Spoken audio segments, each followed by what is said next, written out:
தேர்தல் ஆணையர் அருண் கோயல் பதவி விலகியதன் பின்னணியில் பாஜகவின் அரசியல் திட்டம் இருப்பதாக எதிர்க்கட்சிகள் குற்றம் சாட்டியுள்ளன. தேர்தல் ஆணையம் செயல்படும் விதத்தில் வெளிப்படைத்தன்மை இல்லை என்று காங்கிரஸ் பொதுச் செயலாளர் கே சி வேணுகோபால் கூறியுள்ளார்.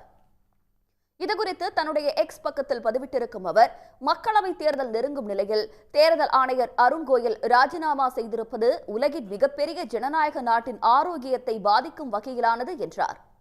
எப்பொழுதும் ஜனநாயக மரபுகளை அழிப்பதையே பாஜக வாடிக்கையாக கொண்டிருப்பதாக விமர்சித்துள்ள கே சி வேணுகோபால், தேர்தல் ஆணையம் ஒரு சார்பற்ற அமைப்பாக செயல்பட வேண்டும் என வலியுறுத்தியுள்ளார்.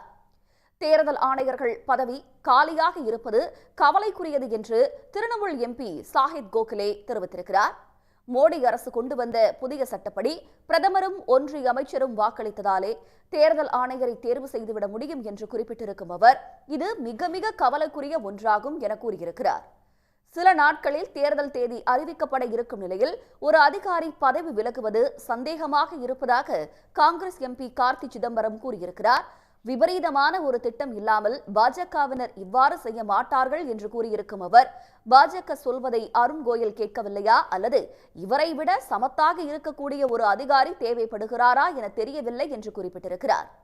ஏதோ ஒரு திட்டத்தை முன்வைத்துதான் இவ்வாறு செய்வதாக அவர் விமர்சித்துள்ளார்.